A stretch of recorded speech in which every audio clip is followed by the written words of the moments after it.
الحمد للہ رب العالمین والصلاة والسلام علی اشرف الانبیاء والمرسلین اما بعد اعوذ باللہ من الشیطان الرجیم بسم اللہ الرحمن الرحیم سبحان الذی اسری بعبدہ لیلا من المسجد الحرام الى المسجد الاقصی الذي باركنا حوله لنريه من آياتنا إنه هو السميع البصير صدق الله العظيم اللهم صل على سيدنا ومولانا محمد معدن الجود والكرم وآله وأصحابه وابنه الكريم وبارك وسلم. حضرات اہل اسلام، اللہ رب العزت کی توفیق اور اس کی عنایت سے جمعہ المبارک کے اس بابرکت دن ہم اپنے خالق و مالک کی بارگاہ میں حاضر ہیں.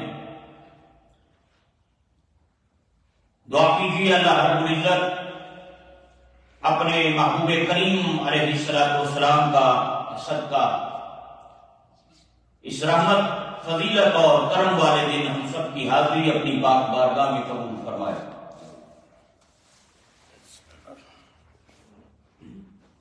اللہ رب العزت کے پاک کلام سے 15ویں پارے کا آغاز جس آیہ مبارکہ سے ہوا ہے اس کی تلاوت کا شرف اللہ کی توفیق سے حاصل کیا، جس میں حضور سید عالم جان کائنات فخر موجودات جناب احمد مصطفیٰ محمد مصطفیٰ صلی اللہ علیہ وسلم کے عظیم معجزہ معراج کا ذکر اللہ رب العزت نے فرمایا. چونکہ یہ ماہ رجب ہے اور مشہور روایات کے مطابق اسی ماہ مبارک کی 27ویں شب کو اللہ کریم نے حضور سید عالم صلی اللہ علیہ وسلم کو اس عظیم معجزہ معراج سے سرفراز فرمایا. چونکہ آج رجب کی 26 تاریخ ہے اور آنے والی رات 27ویں کی رات ہے. یہ میرے آقا کریم علیہ السلام کے اعلان نبوت کے 12ویں سال، نبوت کے اعلان کے 12ویں سال رجب کا مہینہ اور 27 تاریخ جب اللہ کریم نے حضور کریم صلی اللہ علیہ وسلم کو سیر کروائی مسجد حرام سے مسجد اقصی تک، اور پھر مسجد اقصی سے آپ آسمانوں کی جانب تشریف لے کر گئے اور اللہ کریم کے دیدار سے مشرف. خالق کائنات نے ارشاد فرمایا سبحان الذی، پاک ہے وہ ذات، اسری، جس نے سیر کرائی بعبدہ، اپنے بندہ خاص کو، لیلاً، رات کے تھوڑے سے حصے میں.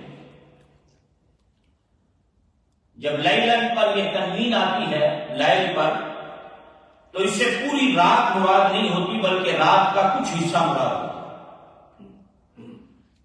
پاک ہے وہ ذات جس نے سیر کرائی اپنے بندہ خاص کو لیلاً، رات کے تھوڑے سے حصے میں، من المسجد الحرام الی المسجد الاقصی، مسجد حرام سے مسجد اقصی تک، الذی بارکنا حولہ، وہ مسجد اقصی جس کے ارد گرد ہم نے برکتیں رکھی ہیں، لنریہ من آیاتنا، تاکہ ہم اس کو بعض نشانیاں دکھائیں، انہ هو السمیع البصیر، بے شک وہی خوب سننے والا اور خوب دیکھنے والا ہے.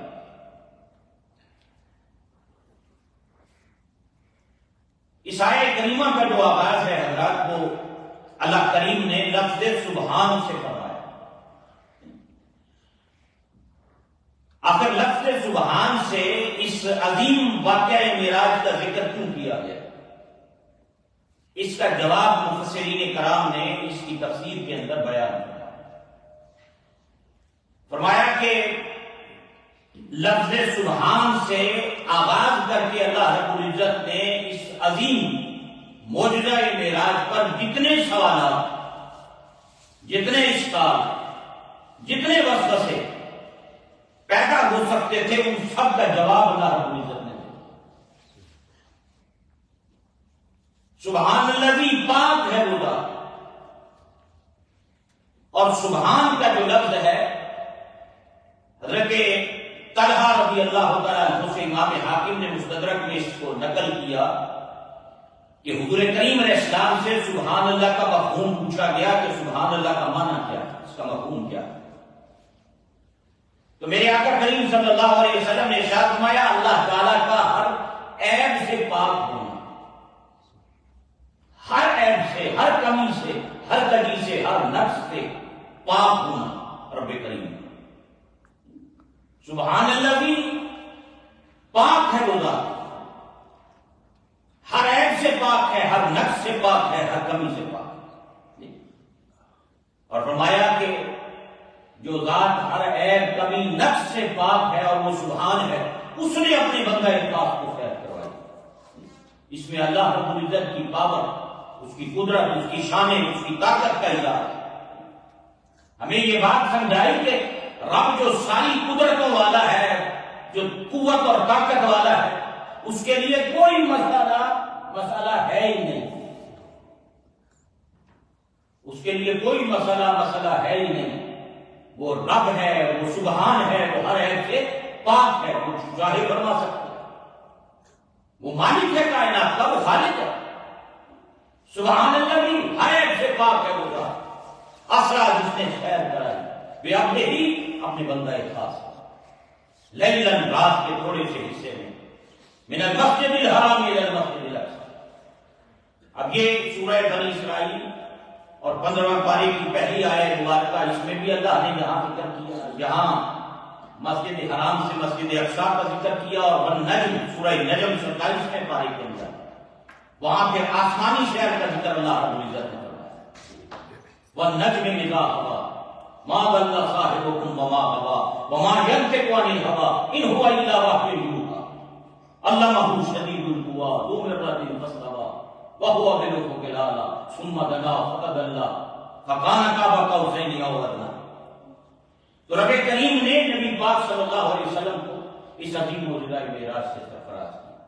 اور پھر ایک تو باتیں میں آپ حضرات کی خدمت میں اس حوالے سے عرض کرنا چاہتا ہوں کہ پہلی جو حکمت واقعہ معراج کی ہے کہ وہ یہ بات بھی اپنے بندوں کو اس نے سمجھا دی، تمام اعتراضات کا جواب دے کر، کہ یہ جو واقعہ ہے معراج کا، یہ عالم بیداری کا ہے۔ اگر عالم خواب کا ہوتا تو کوئی اعتراض نہ کرتا۔ بھئی خواب میں کوئی بھی بندہ کہے میں نے رات کو خواب میں مکہ مکرمہ کی سیر کی، میں نے رات کو خواب میں مدینہ منورہ کی زیارت کی، میں نے خواب میں رات کو لاہور دیکھا، میں خواب میں رات کو دہلی کی سیر کر رہا تھا، کسی کو کوئی اعتراض نہیں ہوتا کہ خواب میں دیکھی جا سکتی ہے۔ لیکن اگر کوئی کہے کہ میں جیتے جاگتے جسم کے ساتھ رات دہلی میں تھا، تھوڑی دیر کے بعد اپنے گھر میں واپس آ گیا، تو بندہ سوچنے پہ مجبور ہو جاتا ہے کہ یہ کیسے ممکن ہے؟ ہزاروں میلوں کا فاصلہ، بندہ کہے کہ میں 5000 سے زیادہ میل کلومیٹر کا فاصلہ رات کو رات طے کر کے پھر واپس، اور میں کوئی سواری بھی میں نے استعمال نہیں کی، میں واپس گھر گیا۔ حضور کریم علیہ السلام نے انہوں نے اپنی عقلوں پہ پرکھا اس وقت بھی، جب سرکار نے یہ واقعہ بیان کیا تو اس وقت کفار نے مذاق اڑایا، ابو جہل یہ سب انہوں کا بڑا اچھا موقع مل گیا، جاؤ فوراً ابو بکر صدیق سے پوچھو وہ کیا کہتے ہیں۔ اور جا کر جب ان سے سوال کیا کہ اگر کوئی کہے کہ میں رات کے تھوڑے سے حصے میں یہاں سے مسجد اقصی گیا اور پھر میں واپس آ گیا، تو انہوں نے پوچھا کہ تم یہ بتاؤ کہ یہ کہا کس نے؟ یہ کہا کس نے؟ کہا کہ تمہارے نبی نے یہ بات کہی ہے۔ اگر میرے نبی نے یہ بات کہی ہے تو بالکل حق اور فیصلہ کروں، میں تصدیق کرتا ہوں اس بات۔ اللہ صدیق، تصدیق کرنے والا، کیا شان پہ رحمت اللہ نے ان کو عطا فرمائی۔ تو عقل کی بات، اللہ کریم نے تمام یہ واقعہ عالم بیداری کا واقعہ ہے۔ اللہ اکبر۔ اور پھر آپ حضور کریم صلی اللہ علیہ وسلم کی عظمت، شان، اور اس حوالے سے اگر آپ دیکھنا چاہیں تو ایک بات میں بالخصوص یہاں پر آپ حضرات کی خدمت میں جو عرض کرنا چاہتا ہوں، وہ اس آیت مبارکہ میں اللہ کریم نے نبی پاک صلی اللہ علیہ وسلم کو عبد فرمایا، بیعبدہ، اللہ اکبر۔ صرف عبد نہیں، بیعبدہ، بندہ ایک خاص۔ حضور سید عالم صلی اللہ علیہ وسلم کو اللہ رب العزت نے ارشاد فرمایا، اللہ اکبر۔ اور پھر بندہ خاص کہنے کی بہت ساری حکمتیں علماء اور مفسرین نے، محدثین نے بیان فرمائی ہیں، اور اس بات پر تمام امت کا اتفاق ہے کہ اس آیہ کریمہ کے اندر عبد سے مراد نبی پاک صلی اللہ علیہ وسلم کی ذات ہے۔ سبحان الذی اسریٰ بعبدہ، یہاں عبد سے مراد حضور کریم صلی اللہ علیہ وسلم کی ذات ہے۔ اس پر سب کا اتفاق ہے، کسی کا اس پر کوئی اختلاف نہیں ہے، اللہ اکبر۔ شیخ الاسلام زکریہ انصاری رحمہ اللہ فتح الرحمان میں وہ فرماتے ہیں کہ یہاں نبی یا حبیب نہیں کہا کہ اس نے اپنے نبی کو سیر کروائی، اس نے اپنے حبیب کو سیر کروائی، بیعبدہ ہی اس نے اپنے بندہ خاص کو سیر کروائی۔ آپ فرماتے ہیں کہ یہاں عبد کا لفظ اس لیے لایا گیا کہ کہیں امت یہود و نصارہ کی طرح گمراہ نہ ہو جائے۔ حضور کی عظمتیں اور شانیں دیکھ کر، عیسیٰ علیہ السلام کے معجزات، کمالات اور ان کے خصائص دیکھ کر لوگوں نے خدا اور خدا کا بیٹا معاذ اللہ کہہ دیا۔ نبی پاک علیہ السلام کی عظمتوں اور شانوں کو دیکھ کر امت گمراہ نہ ہو جائے، بلکہ ان کے ذہنوں میں عبدیت رہے کہ اللہ نے مصطفیٰ کو عبد فرمایا ہے، آپ خدا کے بندے ہیں، خدا کے عبد ہیں، آپ خدا نہیں ہیں، نہ خدا کے بیٹے ہیں، معاذ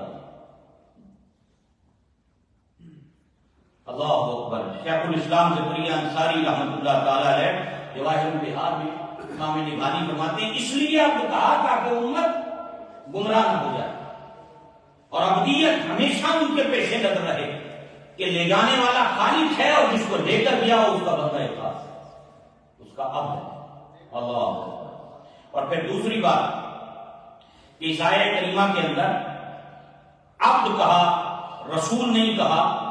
کیوں نہیں رسول کہا؟ دوسرا جواب اس کا وہ یہ دیتے ہیں، اللہ اکبر، فرمایا رسول اسے کہتے ہیں جو رب کی طرف سے بندوں کی طرف آئے، اللہ کا پیغام لے۔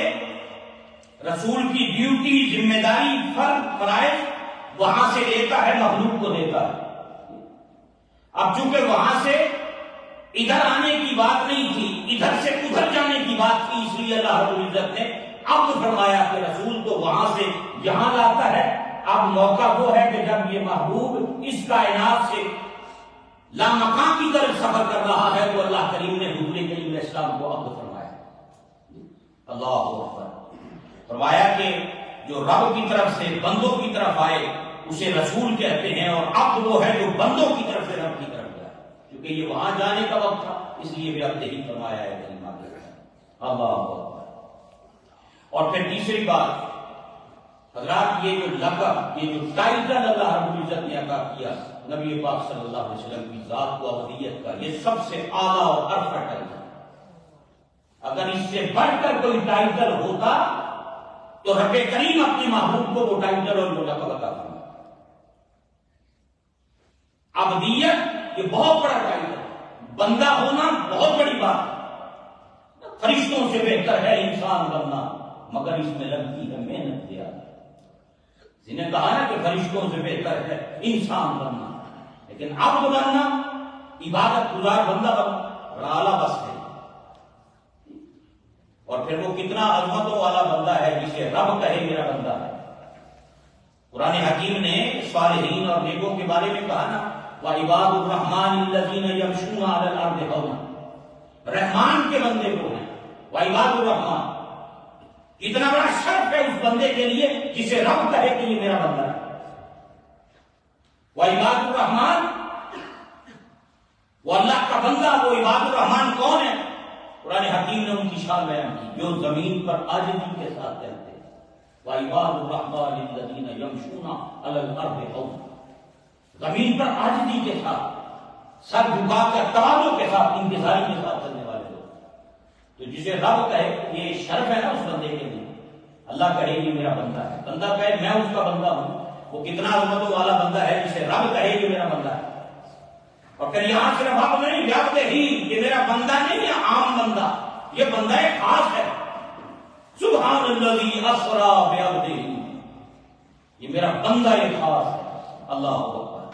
اور حضرات امام ابو علی دقاق رحمۃ اللہ تعالی علیہ فرماتے ہیں کہ کسی مومن کے لیے عبدیت سے بڑھ کر کامل اور اعلیٰ وصف نہیں ہو سکتا. یہ سب سے اعلیٰ بندہ، سب سے اعلیٰ شان ہے عبدیت کی. لیکن عبد بننا بہت بڑی بات ہے. اللہ اکبر. اور پھر قرآن حکیم نے اعلیٰ مقامات پر اسی حوالے سے جہاں جہاں یہ لفظ آیا ہے، قرآن حکیم نے نبی پاک علیہ السلام کی ذات کے حوالے سے اسی لفظ کو استعمال کیا، عبد کا لفظ.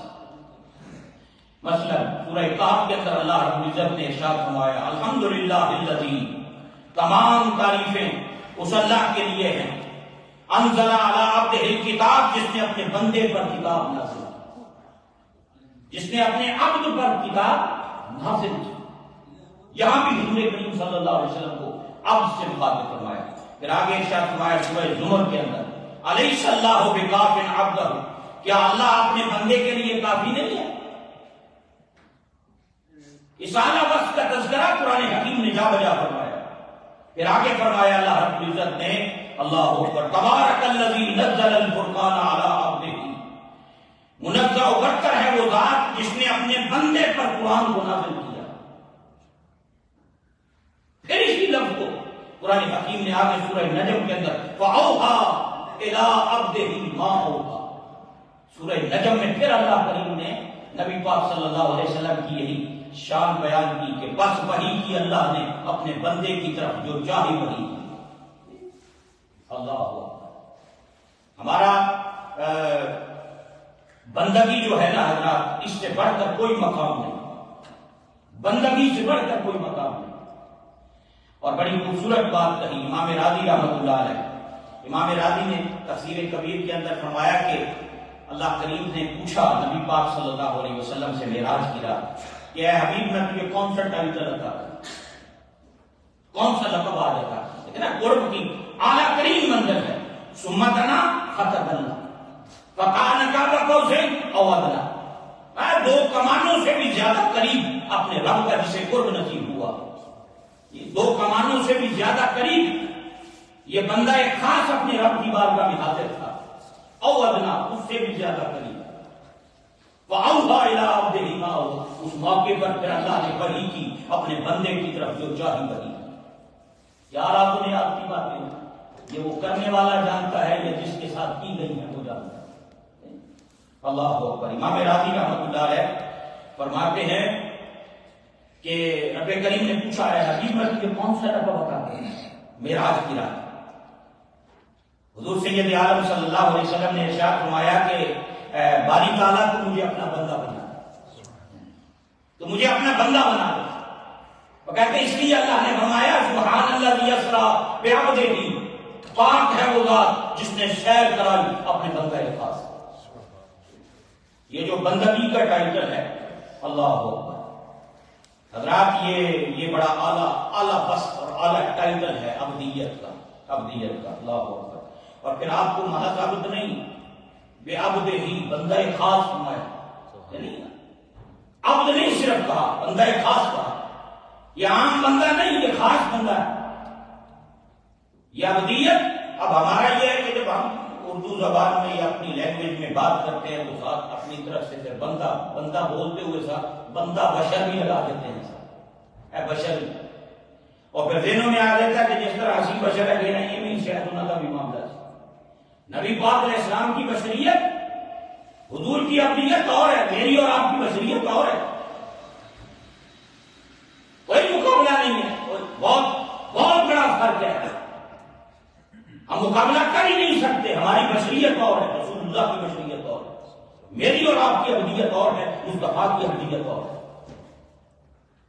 حضور سید عالم صلی اللہ علیہ وسلم کا معاملہ مختلف. میں حضرت علامہ شیخ الحدیث مولانا محمد اشرف سیالوی رحمۃ اللہ علیہ بہت بڑے شیخ الاسلام ہمارے ملک کے بڑی شخصیت گزری ہوئی، تو وہ ایک مرتبہ کلام فرما رہے تھے، اس پر میں نے کئی مرتبہ پہلے اس کا ذکر بھی کیا، تو وہ فرمانے لگے کہ معراج کی رات جب سید عالم صلی اللہ علیہ وسلم تشریف لے جاتے ہیں، سدرۃ المنتہا پر جا کر جبریل امین رک گئے، یہ لاسٹ کارنر ہے اس کائنات، اس سے آگے لا مکان ہے، اس کی حقیقت اللہ اور اس کا رسول جانتا ہے وہ کیا ہے، جسے لا مکان کہتے ہیں، وہاں کوئی مکان ہی نہیں، کچھ نہیں ہے، وہ کیا ہے اللہ اور اس کا رسول جانتا ہے۔ یہ جو کائنات ہے، اس کائنات کا آخری کارنر، آخری سرا ہے اللہ ہو، وہاں جبریل امین نے کہا حضور میں اس سے آگے نہیں جا سکتا، میں جل جاؤں گا۔ اب جبریل کی تخلیق نور سے ہوئی، نبی پاک علیہ السلام لباس بشر میں ہے، آپ کی حقیقت نور ہے، اللہ نے بھیجا لباس بشر میں ہے، لیکن آپ کی تخلیق خلقت نور سے ہوئی، اول و آخرت اللہ نور ہے۔ حضور سے پوچھا سب سے پہلی تخلیق، کریشن، فرسٹ کریشن آف اللہ سبحانہ و تعالی، فرمایا کہ وہ تیرے نبی کا نور ہے، تخلیق نور سے ہوئی، بھیجا لباس بشر میں، اور لباس بشر میں اس لیے بھیجا کہ بشروں کی رہنمائی کا فریضہ سر انجام دینا، اس انسانیت کو ہدایت دینی تھی نا، تو اسی شکل میں بھیجا، اسی لباس میں بھیجا اللہ۔ لیکن جبریل امین معاف کر جی میں نور تو بنیا، لیکن میں اگر یہاں سے آگے جاؤں گا تو جل جاؤں گا، لیکن حضور سید عالم صلی اللہ علیہ وسلم اس سے آگے تشریف لے کر گئے۔ تو علامہ صاحب بڑی خوبصورت وہ کہتے تھے عجیب بات ہے کہ مکے کے جراحے کا بنا ہوا کپڑا سوتی جو حضور نے پہنا ہوا تھا وہ نہیں جل رہا، جبریل کی نورانیت جل رہی۔ کہ حضور نے امامہ پہنا ہوا تھا، امامے کے نیچے ٹوپی تھی، کپڑا نہیں جلتا، جبریل کی نورانیت جلتی۔ نبی پاک علیہ السلام نے تہبند بھی باندھا ہوا تھا، تہبند پہ جبہ بھی پہنا ہوا تھا، حضور نے امامہ بھی تھا، حضور کے کندھے مبارک پر چادر بھی ہوا کرتی تھی۔ کہا عجیب معاملہ ہے، جبریل کہتے ہیں یہاں سے آگے جاؤں تو میری نورانیت جلتی ہے، لیکن مصطفیٰ کے جسم پہ پہنا ہوا کپڑا نہیں جلتا۔ تو فرمایا کرتے تھے لوگوں اس بات کو سمجھنے کی کوشش کرو کہ جس نبی کا لباس بشر، جس لباس بشر میں اللہ نے مصطفیٰ کو بھیجا ہے، اس بشریت کے ساتھ اگر مکے کے جلاہے کا بنا ہوا کپڑا مس ہو جائے، حضور اسے زیب تن فرما لیں، پہن لیں، اسے شرف ادا کر دیں استعمال کرنے کا، نبی پاک کے جسم سے جو کپڑا لگ جائے وہ کپڑا بھی وہاں جا کر نہیں جلتا جہاں جبریل کی نورانیت جلتی ہے۔ تو فرمایا جس نبی کی بشریت کا یہ عالم ہے، جس نبی کی بشریت کا یہ عالم ہے، اس نبی کی نورانیت کا عالم کیا ہوگا؟ اور جس نبی کی نورانیت کا عالم، پھر اس سے آگے حقیقت محمد مصطفیٰ صلی اللہ علیہ وسلم، حقیقت محمدیہ، فرمایا جس کو کوئی جانتا ہی نہیں، لم یعرفنی حقیقت غیر ربی یا ابا بکر، سیدنا ابو بکر کو فرمایا میری حقیقت میرے رب کے سوا کوئی نہیں جانتا، میری حقیقت میرے رب کے سوا کوئی نہیں جانتا، میری اور آپ کی عقل میں کہاں سے آ سکتی ہے؟ تو فرمایا کرتے تھے کہ یہ عجیب معاملہ ہے کہ جہاں مکے کے جلاہے کے بنے ہوئے کپڑے نہیں جلتے وہاں جبریل کی نورانیت جلتی ہے۔ تو اس سے سمجھ آتی ہے کہ جس نبی کی لباس بشر، بشریت سے اگر کپڑا مس ہو جائے تو وہ کپڑا بھی وہاں پر نہیں جلتا جہاں جبریل کی نورانیت جلتی ہے۔ نورانیت اور حقیقت محمدی کی عظمتوں کا عالم کیا ہوتا ہے؟ قرآن حکیم نے عبد کہا، یہ بندہ بشر، بندہ کے ساتھ بشر کا لفظ ایسی کوڑوں فٹ کر لینے جو گل کرتے ہیں، بندہ بشر جو ہے یہ بندہ سب سے اعلیٰ ٹائٹل ہے، یہ سب سے اعلیٰ۔ اور حضور کریم صلی اللہ علیہ وسلم کو رب کریم نے محض عبد نہیں بعبد ہی بندہ خاص، مایا دنیا میں ہزاروں عبد ہیں لیکن کامل عبد وہ ہے، عرف و اعلیٰ عبد وہ ہے جسے خود مالک کہے کہ یہ میرا بندہ خاص، اور وہ میرے اور آپ کی آقا مولا جناب محمد رسول اللہ صلی اللہ علیہ وسلم کی ذات ہے۔ اللہ اکبر۔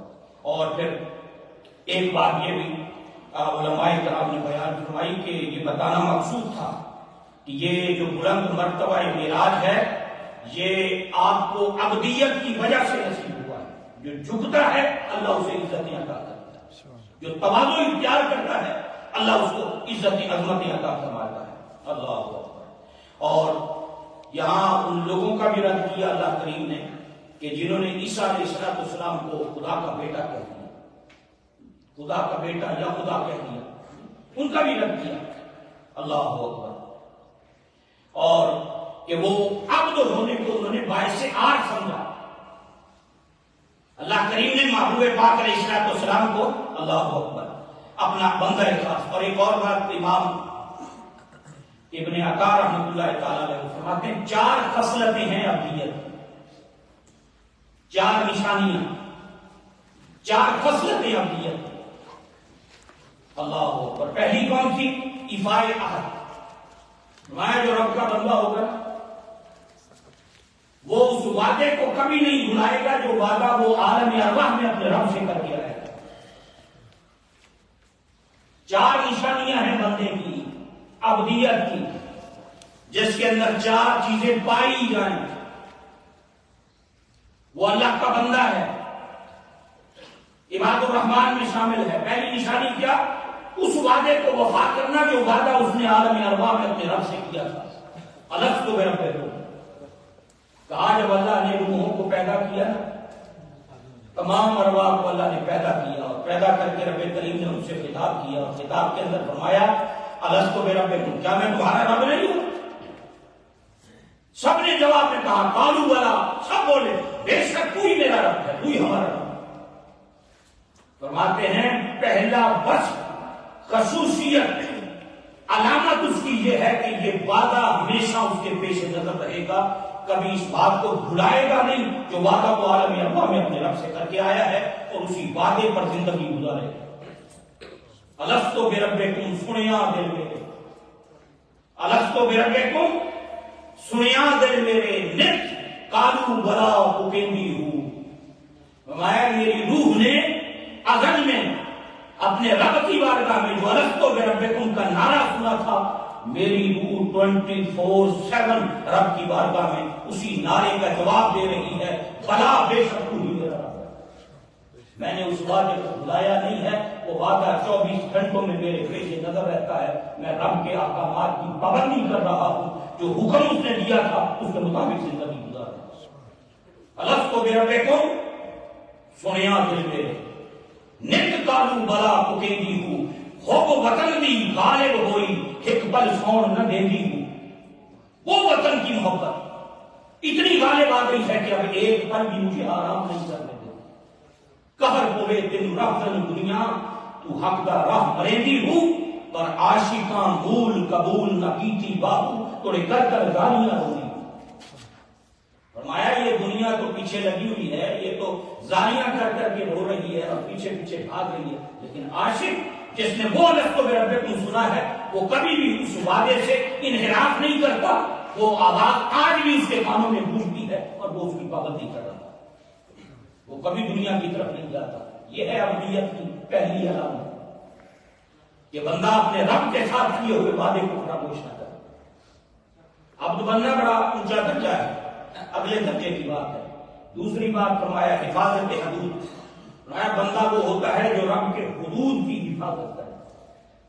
شریعت نے جو دائرہ دیا ہے، جہاں جانے کی اجازت ہے وہاں جائے، جہاں جانے سے منع کیا ہے وہ جائے، حفاظت حدود۔ اور تیسری بات رضا بالموجود، رب نے جو کچھ دے دیا ہے اس پہ راضی رہے، اللہ کی رضا پر راضی رہے۔ کہا یہ اس کی علامت کہ جو ہے اسی پہ راضی ہے، توکل ہے اسی کی ذات پہ، بھروسہ ہے اسی کی ذات پہ، وہ 99 کے چکر میں نہیں ہے، بلکہ وہ جو اللہ کی رضا پہ راضی ہے، جیسے تو راضی ویسے ہم راضی۔